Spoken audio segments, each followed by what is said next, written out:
इन्हीं लम्हात में मैं आमंत्रित करती हूँ माननीय केसी त्यागी साहब। एक ग्रामीण कृषक परिवार के श्री किशनचंद त्यागी साहब भारतीय प्रतिष्ठित राजनीतिज्ञ हैं, जो वर्तमान में जनता दल यूनाइटेड के राष्ट्रीय महासचिव हैं और प्रवक्ता भी हैं। उनसे निवेदन करती हूँ कि कृपया उद्बोधन दें। और संयोजिका महोदया, हमारे वरिष्ठ साथी सत्यनारायण जेठिया जी, R.K. सिन्हा जी, राजस्थान हरियाणा के माननीय सांसद महोदय जांगड़ा साहब, और मेरे प्रिय और भारत सरकार के मंत्री प्रोफेसर बघेल जी, और अब से लगभग 40-42 साल पहले हिंदी के प्रचार प्रसार के सिलसिले में मेरी पहली भेंट हुई थी। तब इनका नाम था डॉक्टर वाई लक्ष्मी प्रसाद। न उस समय न पद्मश्री मिली थी न पद्म विभूषण।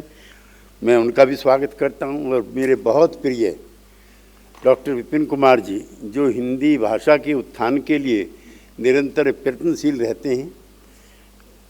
सभागार में नीलर जी भी हैं, पूर्व सांसद, और सभी हिंदी के प्रेमियों मित्रों, डॉक्टर वाई लक्ष्मी प्रसाद से मेरी मुलाकात 1980 में हुई थी।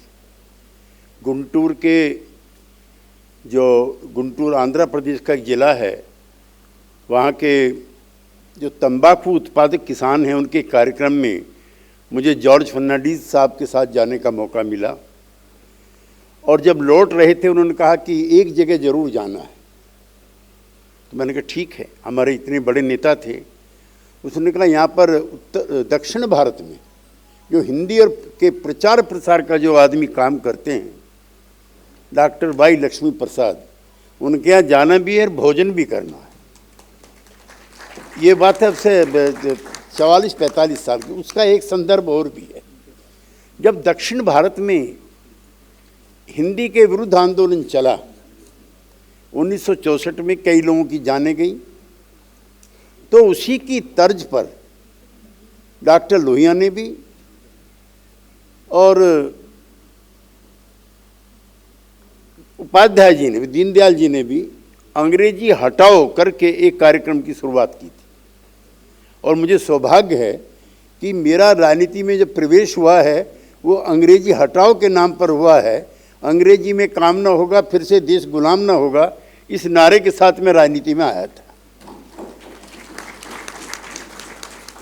और डॉक्टर लोहिया ने तब भी कहा था, जो अभी लक्ष्मी प्रसाद जी कह रहे थे, अंग्रेजी हिंदी को राजभाषा, राष्ट्रभाषा का सम्मान दिलाने का ये अर्थ कहीं नहीं है कि जो प्रांतीय भाषाएं हैं उनका निरादर हो।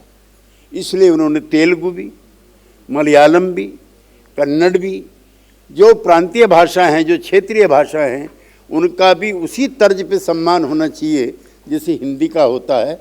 और उसके वीर योद्धा दक्षिण भारत में डॉक्टर वाई लक्ष्मी प्रसाद जी थे। मैं इनका इस रूप में भी अभिनंदन करना चाहता हूँ। मित्रों, गांधी जी आज़ादी के आंदोलन में ही इसको देश की भाषा बनाई जाए, ऐसा करके प्रचार और प्रसार करते थे।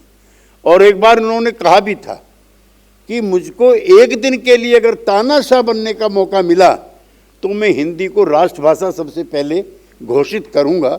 ये तब से ये आंदोलन चला है। मैं किसी की आलोचना नहीं करना चाहता, लेकिन आज़ादी के बाद अंग्रेजी पढ़ना, अंग्रेजी बोलना स्टेटस सिंबल हो गया। और जो हिंदी में बात करेगा, जो हिंदी में भाषण देगा, जो हिंदी में पढ़ने लिखने का काम करेगा, वो विद्वान और श्रेष्ठ लोगों में माना जाएगा। एक दौर वो चला। इसको तोड़ने का काम डॉक्टर लोहिया के साथ भी पंडित अटल बिहारी वाजपेयी ने किया, जब वो UN में जाकर के पहली बार 1977 में हिंदी में उन्होंने अपना प्रवचन किया। ये कोई अपमान की भाषा नहीं। सदियों की जो हमारी गुलामी मानसिकता थी, उसने हमको मानसिक रूप से भी गुलाम बनाया।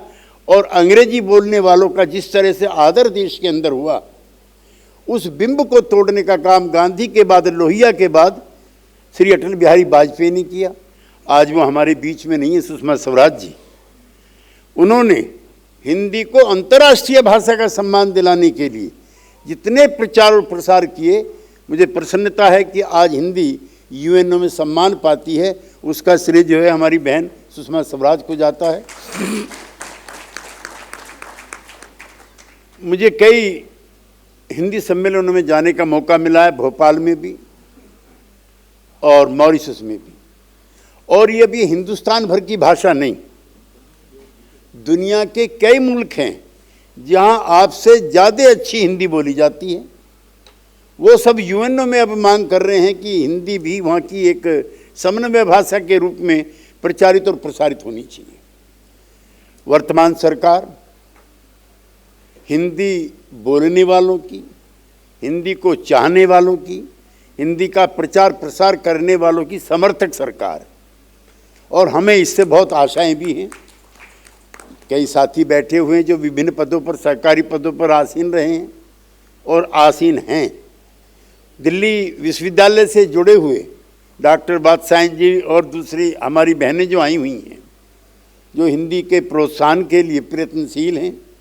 मुझको याद आ रहा है, एक बार हमारे नेता थे मधुलिमय, हमने उनसे पूछा कि इस पार्लियामेंट में सबसे अच्छी हिंदी बोलने वाला कौन आया, तो मेरे लिए आश्चर्य था। और सिन्हा जी और सत्यनारायण जटिया जी उसका ताहिद करेंगे कि इस पार्लियामेंट में धारा प्रवाह हिंदी बोलने वाला जो सांसद है उसका नाम है प्रकाशवीर शास्त्री। और मुझे ये सौभाग्य है कि वो जहाँ से लोकसभा के एमपी थे, मैं भी वहीं से लोकसभा का एमपी रह चुका हूँ। वो हिंदी में इतना प्रवाह के साथ बोलते थे, लिखते थे।